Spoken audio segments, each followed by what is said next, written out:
Nesse momento, então, feche teus olhos e vamos falar com Deus. Pai querido, estamos aqui no nosso último dia de encontro, nessa semana tão especial, em que muitas vezes o Senhor falou ao nosso coração. E nós cremos que nesse momento não será diferente, porque o Senhor falará novamente ao nosso coração. E a Tua palavra, Pai, precisa e deve causar mudança em nossa vida. Nós cremos nisso. Unja os meus lábios, unja os ouvidos e os olhos dos meus irmãos. Fale conosco, Pai. É o que pedimos em nome de Jesus. Amém. Muito bem, para você que está assistindo aí no Facebook, no YouTube, a palavra agora, a frase para você concorrer ao livro é a seguinte: Jesus, eu quero viver a minha missão. Entenderam? A frase é: Jesus, eu quero viver a minha missão. E talvez você se pergunte agora, qual é a minha missão? Bom, o nosso personagem de hoje que nós vamos falar é sobre Saulo de Tarso, ou Paulo, ok? Paulo ou Saulo, tanto faz, é a mesma pessoa, tá? E o texto que nós vamos ler está em Atos capítulo 9, a partir do verso 1, que diz o seguinte: Saulo, respirando ainda ameaças e morte contra os discípulos do Senhor, dirigiu-se ao sumo sacerdote. Ele pediu cartas para as sinagogas de Damasco, a fim de que, caso achasse alguns que eram do caminho, assim homens como mulheres, os levassem preso para Jerusalém. Seguindo ele estrada fora, ao aproximar-se de Damasco, subitamente uma luz do céu brilhou ao seu redor. E caindo por terra, ouviu uma voz que lhe dizia: Saulo, Saulo, por que me persegues? Ele perguntou: Quem és tu, Senhor? E a resposta foi: Eu sou Jesus, a quem tu persegues. Mas levanta-te, entra na cidade, onde te dirão o que te convém fazer. Gente, depois de Jesus, Paulo, ele foi o personagem que as pessoas mais fizeram comentários bíblicos. Então existem diversos livros, comentários, né, sobre a vida desse homem excelente, esse homem que dedicou a sua vida à pregação, à missão do Evangelho. Deus chamou ele para uma missão especial. E eu estou falando hoje para alguém aqui que está me assistindo. E quero dizer para você, Deus tem uma missão especial somente para você. Você precisa entender isso. E o nosso assunto de hoje vai ter como base este homem extraordinário que foi o apóstolo Paulo. Mas você tem que entender quem foi Saulo, né? Quando eu falo Saulo, você tem que pensar o seguinte: é o nome hebraico de Paulo, né? Paulo é o nome grego que é usado quando ele já está em missão, né? Quando ele já começa a pregar o evangelho aos gentios. Mas o Saulo de Tarso, Paulo de Tarso, né? Quem era essa pessoa? Ele era um homem extraordinário. E você tem que entender aqui, quando eu falo extraordinário, eu estou falando de alto nível, tá bom? Não pense em qualquer um. Ele era o cara, tá certo? Ele era o fariseu, no sentido bem estrito da palavra, praticante, piedoso. Ele era um homem estudante das profecias, estudante da Torá, da Bíblia Sagrada. Então ele era um cara assim, dedicado à teologia, né? A teologia judaica. Ele também era totalmente zeloso e cuidadoso com os pormenores da letra, pormenores da lei.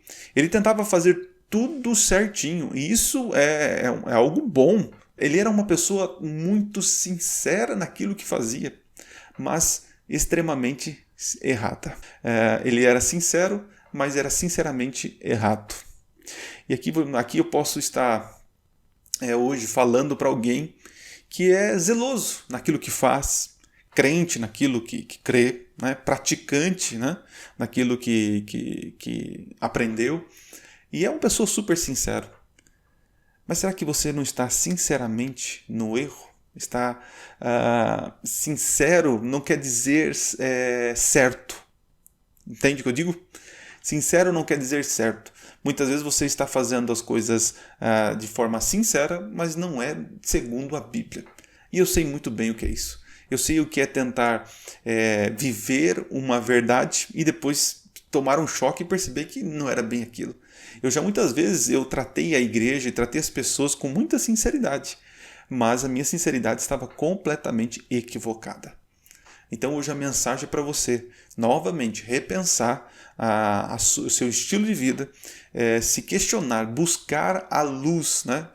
Buscar esse encontro com Jesus. E foi assim que aconteceu com Paulo. Paulo teve esse encontro com Jesus, né? Ele foi encontrado por Jesus. E esse encontro foi enigmático, né? Paulo estava indo perseguir os cristãos, ele estava indo cumprir o seu dever, cumprir aquilo que ele acreditava, ele estava sincero, acreditando que a seita o caminho, né, os do caminho, que era chamado assim os cristãos primitivos, ele acreditava que eles eram seita, que eles estavam errados. E Paulo, na sua sinceridade, queria justiça com as próprias mãos. E ele então vai atrás desses cristãos para perseguir, matá-los. E olha que interessante, no capítulo 8 de Atos, a Bíblia relata o seguinte, capítulo 8, verso 3, Saulo, porém, assolava a igreja, entrando pelas casas e arrastando homens e mulheres, encerrava-os no cárcere. A palavra aqui, assolava, é a mesma palavra usada para pegar um animal pelo pelo, ou pegar uma pessoa pelo cabelo, puxar, arrastar. Paulo, com certeza, ele foi culpado de muitas mortes de várias pessoas inocentes. Um exemplo disso é Estevão. Estevão ali pregando para o sinédrio, para os líderes religiosos, e quem estava próximo a Estevão ali, que consentia na sua morte. Saulo aparece no capítulo 7, na morte de Estevão, que foi considerado o primeiro mártir da igreja.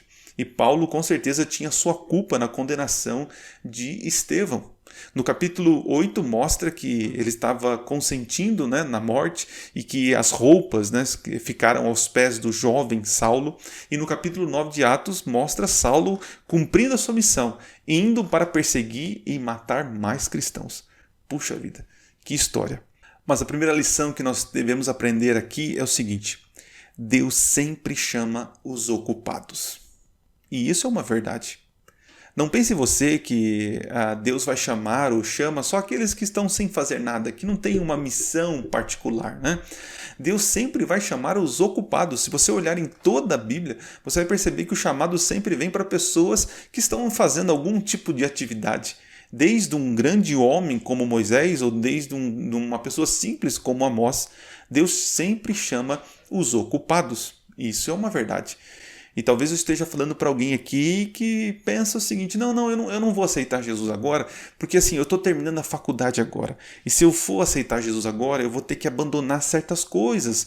E eu vou ter problema com a sexta-feira à noite, né, o sábado. Então, deixa eu terminar meu curso primeiro, porque eu estou muito ocupado agora, não tem tempo para pensar em entregar a minha vida a Jesus. Talvez eu esteja falando para alguém que está envolvido na carreira profissional. O trabalho está indo em vento em popa e você não tem tempo para pensar nas coisas eternas. Talvez você esteja muito ocupado com criança, com família, com marido, com casamento e pensando assim, não, eu estou muito ocupado, eu não posso aceitar agora o chamado convite. E querido, Deus não chama desocupados, porque sua obra é tão especial que Ele precisa daqueles que estão ocupados fazendo alguma coisa. Quem sabe estou falando para alguém aqui que está colocando tempo, né, para fazer uma escolha. E lembre-se que a Bíblia diz que hoje é o dia da salvação. Hoje é o dia de dizer sim para Jesus. Então lembre-se, Deus sempre chama os ocupados. E Deus tem chamado você, que está aí na correria do dia a dia, para aceitá-lo e viver a missão especial que Deus tem para você. E na vida de Paulo não foi diferente. Paulo estava ocupado em uma grande missão. Ele estava envolvido, ele era uma pessoa totalmente zelosa com aquilo que acreditava, estava ocupado, não tinha tempo para outras coisas a não ser cumprir a missão. E ele estava no seu foco, e foi nessa hora, na sua ocupação principal, que Jesus o encontra. E talvez esteja falando para alguém aqui que está no auge da carreira, no auge do estudo, no auge dos afazeres, não tendo tempo para nada, mas parou aqui nessa live e está assistindo. Então eu quero dizer para você, Deus está te chamando, Deus te quer na obra, Deus te faz o convite hoje, aceite. Se ouvirdes a voz do Espírito, não endureça o vosso coração. Outra lição muito importante que nós vamos aprender aqui na história de Paulo é que Deus capacita ainda mais os capacitados. Tem uma frase que nós usamos que não deixa de ser verdade, mas não é incompleta, né? Deus não chama os capacitados, mas capacita os chamados, né? Ok, Deus capacita todos, mas o foco é o seguinte: Deus sempre chama os melhores. E que sentido? Por exemplo, quando Deus tem uma obra grande, gigantesca para fazer, ele vai escolher os caras. E que sentido? Quer ver um exemplo? Moisés. Moisés ele era um homem totalmente capacitado, formado nas melhores faculdades do Egito. E olha o que ele fez. Olha quanto ele escreveu da Bíblia. Boa parte da escritura foi escrita por Moisés, o grande profeta. Outro exemplo é o apóstolo Paulo, que falava vários idiomas, um homem totalmente estudado, letrado, um homem zeloso, um homem totalmente capaz. E Deus o chama para uma missão especial. E olha o que ele fez. O maior escritor da Bíblia, junto com Moisés, foi Paulo. Claro que Deus chama os simples, e através dos simples Deus faz grandes maravilhas, como é o exemplo do vaqueiro Amós. Deus chamou ele num momento especial para ser profeta. Mas eu quero que você entenda o seguinte, que Deus está de olho naquelas pessoas que estão ativas, que estão produzindo. Talvez você tenha produzido mais coisa para esta terra do que para o reino eterno. Talvez eu esteja falando para um profissional aqui que dedica tempo, esforço, talento, energia, dinheiro em coisas que vão ficar nessa terra. E Deus quer usar os teus talentos para o reino eterno. Você já pensou na possibilidade de mudar o seu estilo de trabalho para focar mais na missão do Evangelho e deixar Deus fazer maravilhas através de você? Talvez eu esteja falando aqui para alguém que não se sinta tão capaz assim. Mas a partir do momento que você aceita o chamado de Deus, Deus vai te capacitar. Interessante que no texto que nós lemos diz que Jesus falou para Paulo: Paulo, entra na cidade e ali eles vão te dizer o que você tem que fazer. E Paulo foi até a cidade e lá encontrou um grupo de pessoas, uma igreja, que deu atendimento para ele. Deus poderia ter dado toda a revelação para Paulo. Deus poderia ter explicado tudo para ele, somente para ele. Mas Deus usou a igreja para poder ensinar Paulo. E Paulo ficou ali um tempo de 3 anos e algum tempo ali, esperando uma oportunidade, até que Barnabé aparece na história do livro de Atos e juntos saem Barnabé e Paulo. Mas com o tempo, o Lucas, o escritor de Atos, ele já não fala mais Barnabé e Paulo. E ele muda, Paulo e Barnabé. Percebe? Deus sempre capacita ainda mais os capacitados. Então, querido, se você se sente incapaz para essa obra, tenha uma certeza, o Espírito Santo agiu através dos profetas ao longo dos tempos e ele vai agir através de você. Então esteja pronto para aceitar o convite e ser capacitado, orientado pelo poder do Espírito Santo. Nossa terceira lição que nós devemos aprender com a história de Paulo, aliás, existem várias lições, mas hoje estou apenas dizendo 3 para vocês. E a terceira é o seguinte: Deus sempre tem uma missão especial para você. Uma missão que somente você vai fazer. Não existe mais ninguém nessa terra capaz de fazer. Deus precisa que seja você. Mas qual é essa missão? Eu não sei, porque Deus vai revelar para cada um de nós no momento certo. Veja, o Evangelho deveria romper as barreiras de Jerusalém, ser levado por toda a Judéia, Samaria, os confins da terra. Mas os apóstolos, Pedro, Tiago, João, estavam em Jerusalém ali, achando que as pessoas deveriam vir até eles e eles não deveriam pregar o Evangelho para os gentios.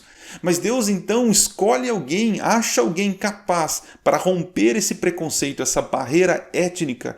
E ele chama então Paulo para ser o pregador para os gentios, romper essa barreira do Evangelho. Interessante, né? A profecia de Daniel, capítulo 9, a profecia tão conhecida das 70 semanas, quando ela termina aquele momento em que Israel seria o povo singular de Deus, o povo étnico de Deus. A partir daquele momento, os líderes religiosos judeus, eles rejeitam o Messias. E isso foi na pregação de Estevão. Rejeitam tanto a pregação de Estevão que acabam apedrejando. E nesse momento aparece Saulo na história. Então, o final das 70 semanas, no ano 34, é interessante, acontecem eventos interessantíssimos. A liderança judaica rejeita o Messias. Estevão é morto por pregar a palavra e aparece o profeta dos gentios, Paulo de Tarsis. Que coisa linda, né? Então veja, Deus separa alguém para agora pregar para os gentios. Ele tinha uma missão especial para Paulo. E eu estou falando aqui para você, todos vocês que estão conectados aí, Deus tem uma missão especial somente para você. Somente você tem amizade com algumas pessoas, somente você tem um carisma especial, somente você tem um alcance, a influência necessária para alcançar algumas pessoas. Eu, como pastor, eu tenho uma missão especial, eu tenho um nível de alcance, mas tem lugares que eu não consigo chegar, que você que está me assistindo tem condição. Quem sabe no teu trabalho, quem sabe na rua, andando, vendendo alguma coisa, quem sabe viajando, quem sabe conversando com o teu vizinho. Deus tem uma missão especial que somente você pode realizar. Está entendendo que é algo grandioso? Então, quando eu falo assim, Deus tem uma missão especial para nós, claro que pregar o evangelho já é algo especial. Já é um privilégio da nossa parte. Pregar a graça, a salvação de Jesus. Mas quando nós falamos, quando eu estou falando aqui sobre uma missão especial, é que terão pessoas que somente você, pelo teu jeito, pela sua simpatia, pelo teu amor, pelo teu abraço, pelo teu olhar, pelo teu conhecimento, pela sua experiência de vida, que serão alcançados para o reino de Deus. Então, querido, se sinta especial nesse momento, porque Deus está te chamando para uma missão especial. Ontem aqui eu prometi que falaria um pouquinho de como eu me tornei pastor. Como foi esse chamado de Deus para a minha vida. Eu disse ontem para vocês que fui batizado, isso foi por volta do ano 2000.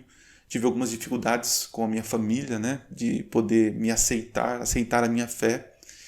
E eu lembro de ter permaneci um bom tempo ali na igreja, com jovens, com os irmãos, e foi assim um momento muito mágico, muito lindo da minha vida, um momento que guardo com muito carinho. Mas quando eu fiquei mais jovem e acabei de alguma forma sentindo sozinho, os jovens da igreja eles foram saindo e eu fui ficando. E a igreja sem jovens, sem pessoas da mesma idade, sem relacionamento, é difícil. Não justifico a minha saída, porque eu saí da igreja. Eu comecei a olhar meus amigos fora, se divertindo, passeando, brincando e tal, e eu olhei na igreja e o foco de Cristo, de quem era o Cristo, se perdeu na minha vida. E eu então comecei a olhar as luzes lá de fora e saí. Saí a ponto de fazer coisas que imaginei que nunca faria. Eu lembro quando eu estava na igreja e via alguém saindo da igreja, fazendo alguma coisa, e falava, olha lá, saiu da igreja, olha fulano fazendo tal coisa, eu nunca vou fazer isso. E doce engano, O nunca para Deus é nunca, mas para nós é provavelmente. E depois de alguns anos me peguei fazendo os mesmos erros, os mesmos pecados dessas pessoas que tinham saído da igreja. E querido, quando uma pessoa sai dos caminhos do Senhor, de alguma forma eles querem tentar recuperar o tempo perdido. Então assim, eu digo que um adventista quando sai dos caminhos do Senhor, ele não bebe, ele fica bêbado. Quando um adventista sai dos caminhos do Senhor, ele não apenas usa droga, mas ele chega a ponto de ter overdose. Então assim, a busca pelo prazer, pelo pecado, quando alguém abandona os caminhos do Senhor, a gente fica assim, às vezes abismado como uma pessoa que era de um jeito, agora do outro. Talvez esteja falando aqui para uma mãe ou para uma pessoa que conheceu alguém nos caminhos do Senhor e infelizmente está lá fora. Está praticando coisas que você nunca imaginou que a pessoa ia praticar. Mas eu asseguro uma coisa para você. Se um dia você se afastar de Jesus, você também cometerá os mesmos erros. Então nesse momento não é um momento de olhar para essas pessoas com julgamento. Não é um momento de olhar para essas pessoas com condenação. Mas é um momento de olhar com amor. Porque eu lembro que quando eu saí dos caminhos do Senhor, algumas pessoas falavam, o Adriano, olha lá o que o Adriano está fazendo. O Adriano nunca foi da igreja, nunca foi do povo de Deus. Olha lá, o que ele quer é isso daí. E eu ouvia essas coisas, mas naquele momento eu nem dava conta. O que eu queria mesmo era me divertir. É a minha liberdade. E comecei a fazer coisas que aquilo me alimentava o meu ego, né? Eu lembro que eu comecei a participar em alguns concursos de modelos, né?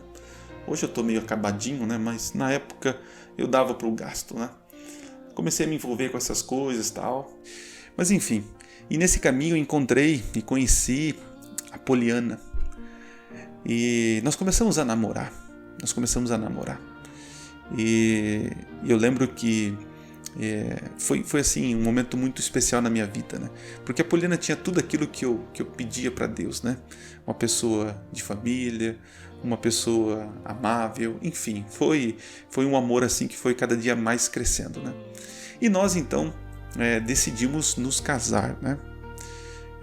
Isso eu posso contar em outro momento, mas o foco aqui é que eu pensava o seguinte: eu quero um lar cristão para minha vida. Porque eu olhava para o meu lar, o lar da minha mãe e do meu pai, infelizmente destruído. E também o casal, apesar da minha esposa ter uma família bem mais estruturada que a minha, o casamento também da minha sogra e do meu sogro não ia bem. Então eu sempre tinha no coração de que eu sabia que Cristo era o único que poderia dar vida e vida em abundância no meu casamento. E nessa época eu estava trabalhando na Pernambucanas, né? E eu tinha feito uma prova para ser gerente e tinha passado. Então eu já estava aí vislumbrando uma carreira assim com um alto salário, né? Algo bom para nós. Estávamos construindo a nossa casa. E aí foi um momento em que nós decidimos voltar para a igreja. E voltamos para os caminhos do Senhor, eu e minha esposa. Foi no dia 7/7/2007, o Dia Mundial da Alegria. Foi muito especial para nós, foi muito especial. E eu lembro que eu voltei com uma intensidade tremenda, né, dando estudo bíblico, me envolvendo com a igreja, me deram o cargo, né, de ancião da igreja, diretor de música, enfim, eu fui me envolvendo. E eu lembro que eu trabalhava como eletricista e encanador, e o desejo era tão grande de pregar o evangelho, de viver o evangelho, que eu tinha alguns amigos que trabalhavam comigo, e nós trabalhávamos de segunda a quinta-feira. Na sexta-feira, nós não trabalhávamos. Nós íamos dar estudos bíblicos. Então, era um momento assim muito especial na minha vida. Quase todo dia eu tinha estudo bíblico para dar para alguém, mas na sexta-feira eu juntava a minha equipe de trabalho para distribuir DVDs, né, e pegar mais estudos bíblicos. E foi assim uma época fantástica, né? Aquele ano eu lembro, somando, deu 37 pessoas sendo batizadas. Foi algo assim que é impressionante. E eu me envolvia muito com as coisas de Deus, muito mesmo. Só que naquele período, já com 1 ano e meio de casado, eu e minha esposa nós estávamos passando por algumas dificuldades. Eu era apenas um garoto, um jovem que não sabia lidar com o casamento. E numa sexta-feira à noite, conversando com a minha esposa chateada, triste, chorando, querendo ir embora de casa.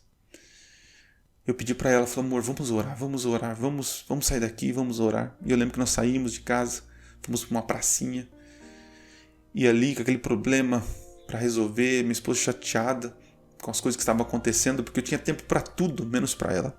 Tinha tempo para a igreja, para as coisas da igreja, dar estudo bíblico, mas não tinha tempo para ela. E isso era verdade. Então eu pedi perdão para ela e fizemos uma oração. E pedimos para Deus, para que Deus mostrasse, né, o que deveríamos fazer. Porque o desejo da minha esposa era construir uma casa, né, a gente mudasse para um outro lugar. E naquele momento eu achava que o melhor era ficar ali, só estava pensando no que eu achava, né, esqueci dela.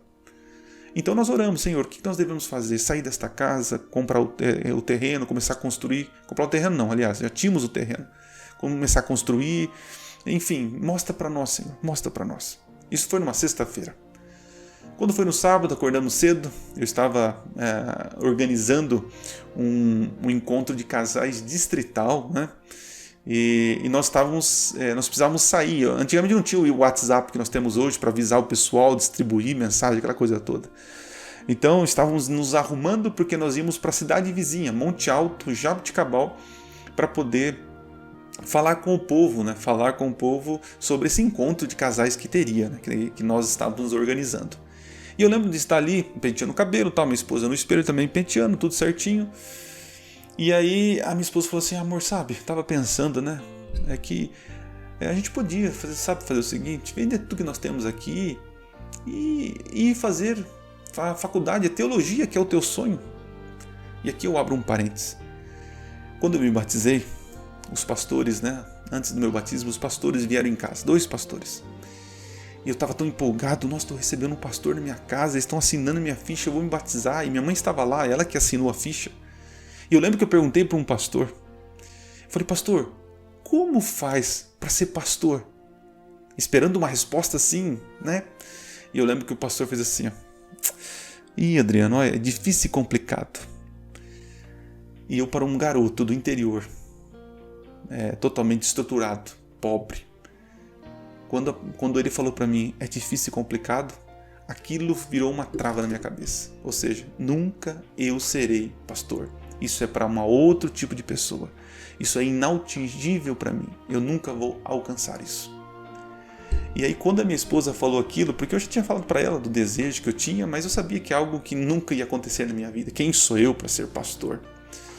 E não que pastor seja alguma coisa, mas naquele momento era algo inalcançável para mim.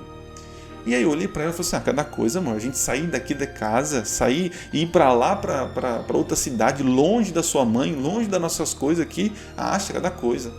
E beleza, pegamos o carro, fomos para Monte Alto. Chegando em Monte Alto, tava vários carros ali parados na frente, a gente ia dar o anúncio que ia ter o encontro de casais e tal. E aí quando eu saio do carro, eu olho, vejo que o pastor do distrito estava ali, né? Falei, que legal, o pastor está aqui, né? E quando eu estou entrando, eu encontro o Coxinha. O Coxinha, gente, era um amigo meu de quando eu era da igreja, antes de sair. Coxinha, porque realmente ele é fortinho, assim, parece uma coxinha, né?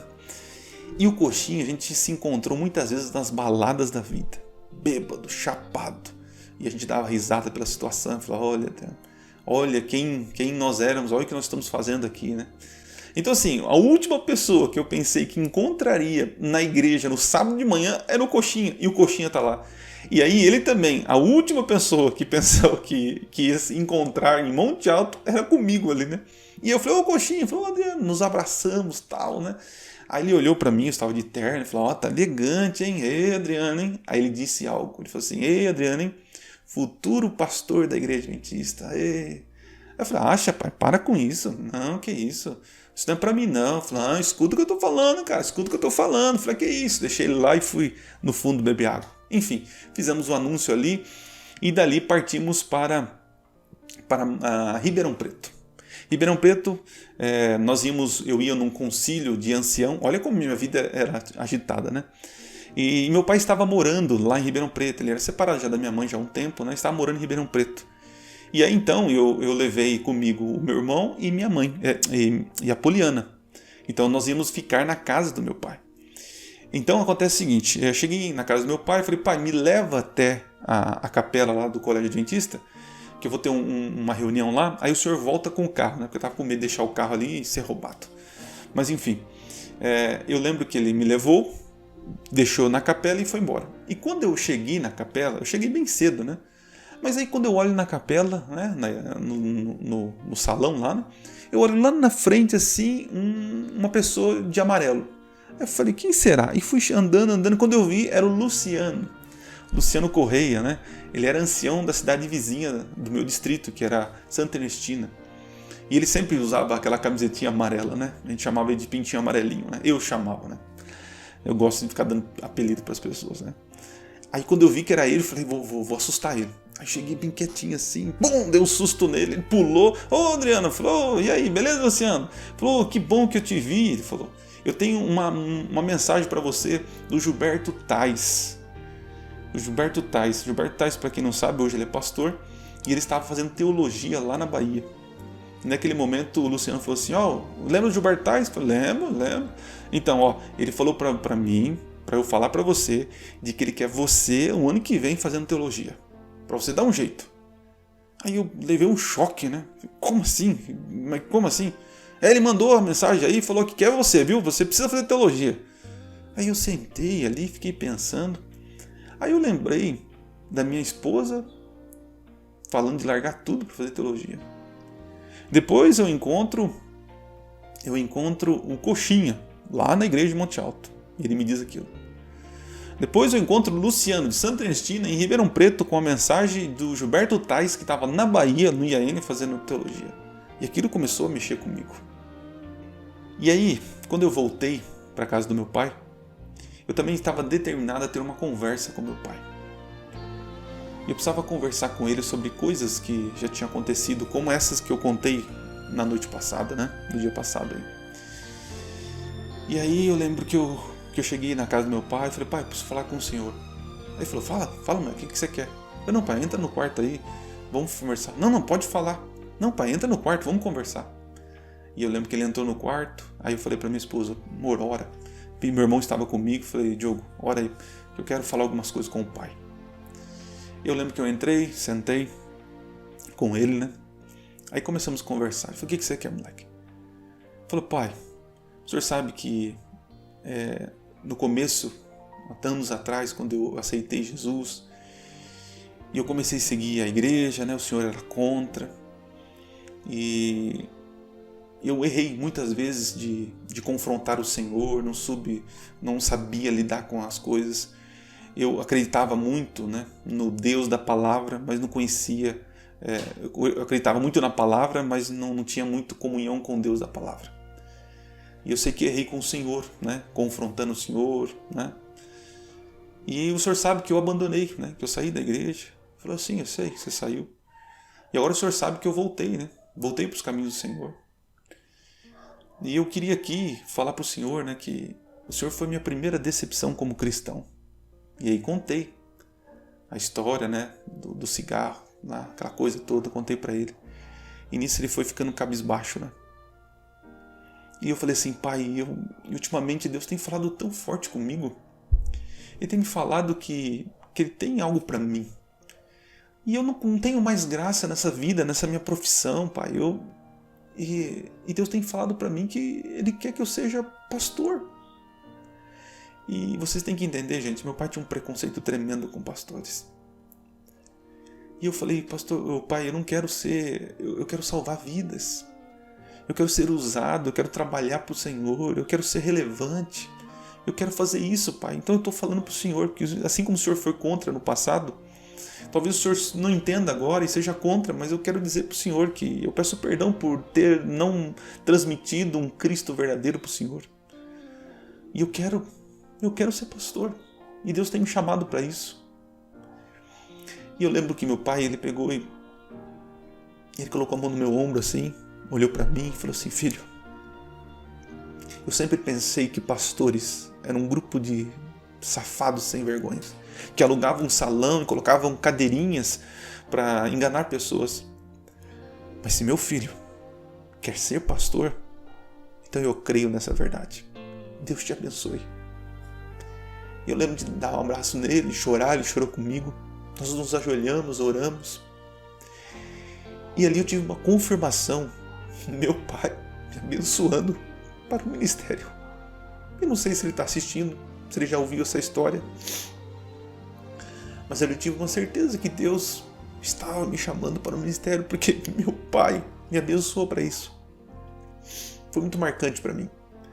Voltamos para casa, isso foi num domingo, segunda-feira, era feriado da cidade. Aí minha esposa saiu com a minha sogra, eles foram num parque aquático que tinha lá. Eu falei, amor, eu vou ficar aqui, vou jejuar, orar, pedir confirmação. E nessa hora, gente, a gente começa a falar assim, não, é coisa da nossa cabeça, eu quero confirmação de Deus, Deus precisa falar de novo comigo. Eu não, mais uma vez, Senhor, é igual o Gideão, né? E aí elas foram e eu fiquei em casa, fiquei até meio-dia ali orando, estudando, jejuando. E aí estava estafado, eu falei, eu preciso sair, preciso dar uma volta, preciso... E eu lembro que eu subi até a casa do Marquinhos, esse amigo meu que levou o evangelho para mim. Quando eu chego na casa do Marquinhos, as pessoas estavam fazendo mutirão, pintando a casa, né? E eu fui entrando, cumprimentando as pessoas, e de repente lá no fundo tinha um loirinho, um jovenzinho, pintando assim a parede, né? Aí eu tinha cumprimentado todo mundo, aí eu cheguei, e aí rapaz, beleza? E aí cumprimentei ele, na hora que eu cumprimentei ele, ele falou assim, e aí pastor? Aí eu segurei na mão firme dele assim, e falei assim, por que pastor? Desculpa, cara, foi a primeira coisa que veio na minha cabeça, eu até esqueci teu nome, eu chamei você de pastor, mas desculpa. Aí eu falei, não, que isso.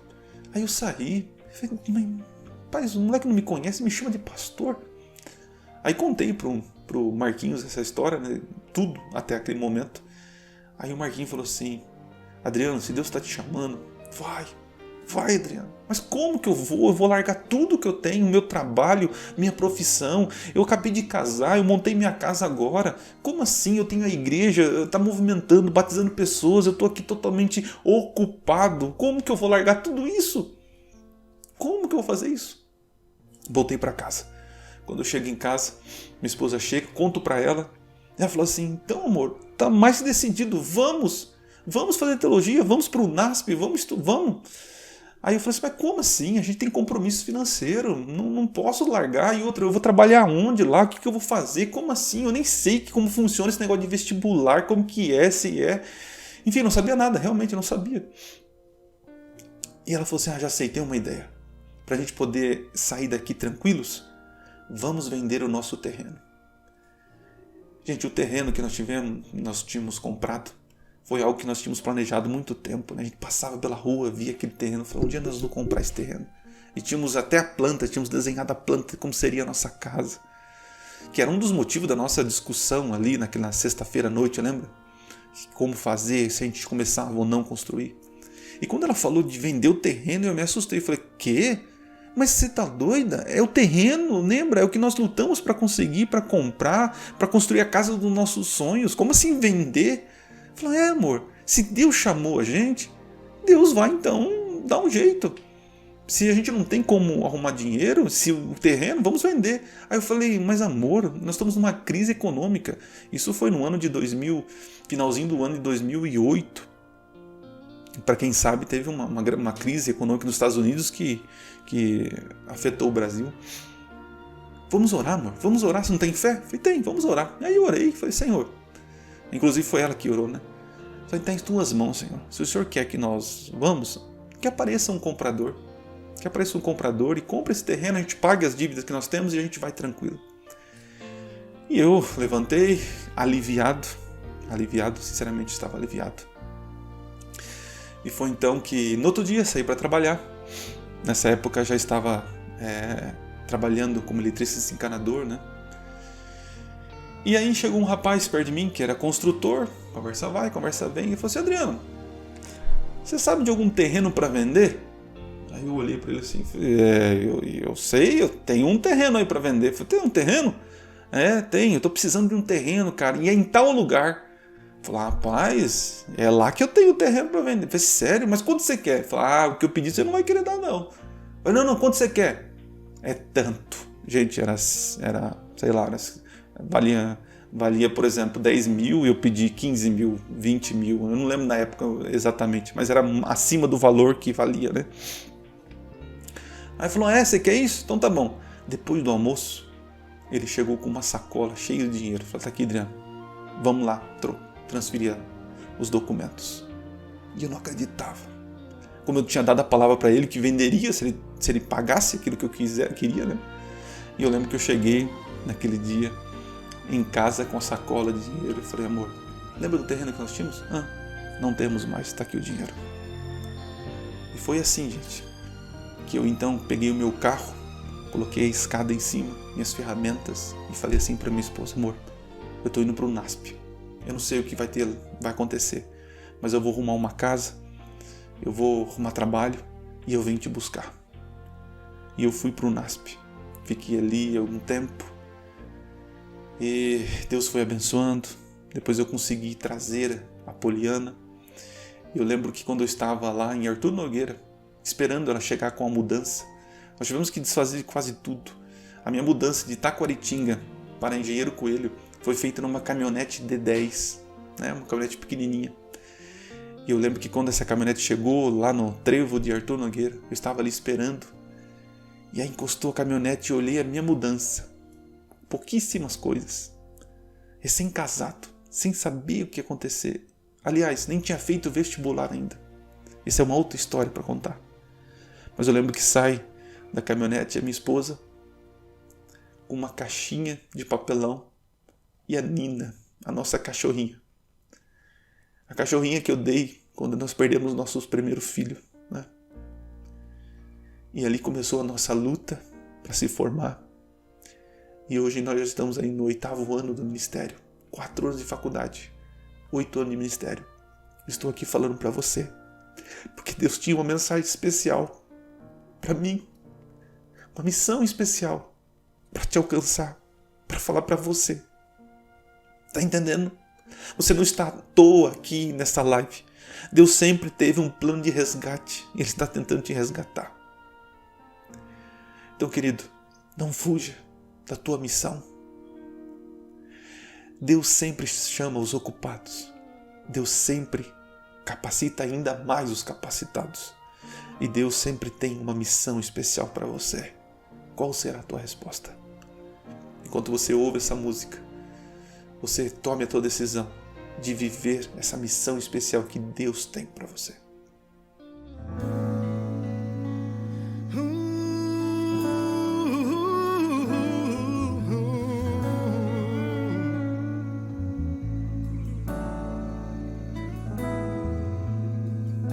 Caso não compreendeu a missão que Cristo deu, o que Ele espera de você, canto outra vez e repito a lição. Tome para si, não a passe para alguém, antes que ela esteja dentro do seu coração, antes que ela se transforme em ação. Hoje você está no lugar de Jesus.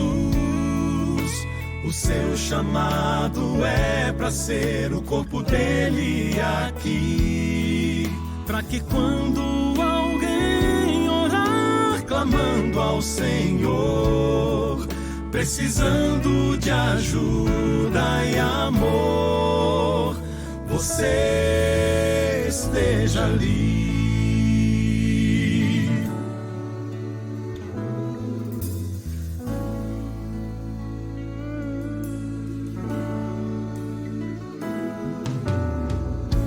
Se o reino de Jesus está dentro de você, coisas do amor acontecerão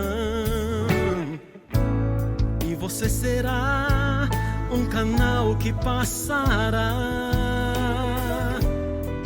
muitas bênçãos pra tocar a outra. Então a missão é essa, ser a extensão de Deus, sendo um com Cristo e com seus irmãos. Hoje você está no lugar de Jesus. O seu chamado é para ser o corpo dele aqui, para que quando alguém orar clamando ao Senhor, precisando de ajuda e amor, você esteja ali. O fim virá quando o evangelho do amor na prática for pregado.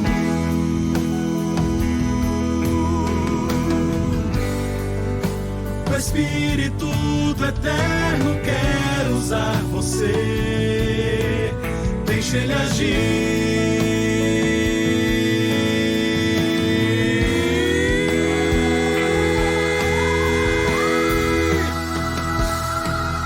Hoje você está no lugar de Jesus.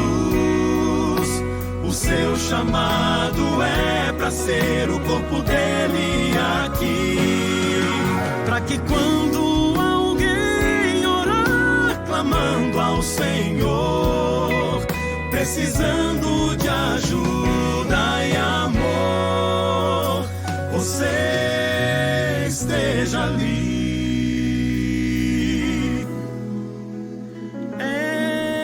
Essa é a missão.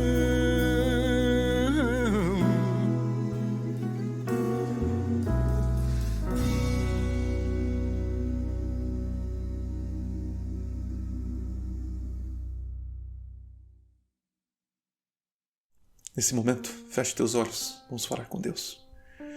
Pai querido, nos dá coragem, nos dá força para viver o Evangelho, para pregar o Evangelho, salvar pessoas, Pai.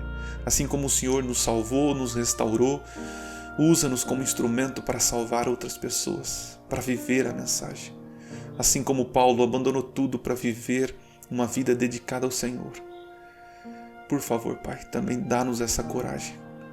Nos ajude a apressar a volta do Senhor Jesus. Abençoe a todos que ouviram essa mensagem. Que de hoje em diante sejamos pessoas que vivam um compromisso fiel com o Senhor. Em nome de Jesus. Amém.